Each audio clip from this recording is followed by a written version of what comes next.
बारे शर्मा जी हम बतौली कि हर आदमी हो गए वैसे कुछ लोग बतावे लोग साल के 2-3 को महीना कुछ लोगन बता थोड़ा खतरनाक किस्म को होला।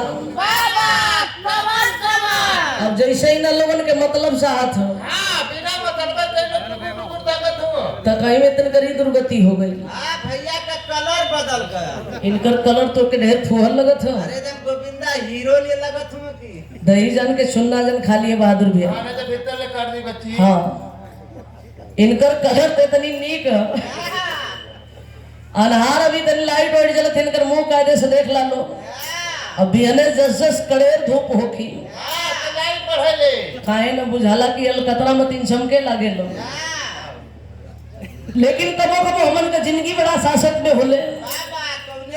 कोनो कैसेट गा के छोड़ दी जाला जब ओकर शूटिंग करावे के बारी आवेले इनकर मेकअप करावे में आधा किलो पिसान लगला काहे बदे अरे का गड्ढा मुद्दा बजाई तो सही कथ हुआ तैयो अपन जिंदगी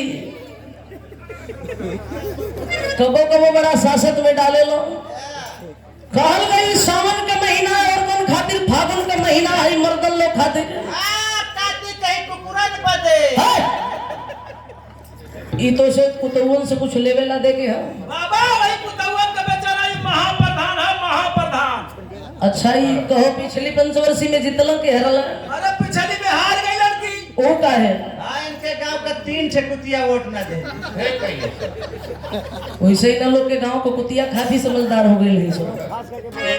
हाँ खास करके बुझावा वाली मास्टर शर्मा जी गीत बड़ा पुरान भइल हम कहो कि तनी नई के ऊपर हिम्मत बाना लड़की पर हाँ नई की गीत पे लड़की को पता नया मर्दवा तनी नया चीजें का लाइन बजा दे शर्मा जी।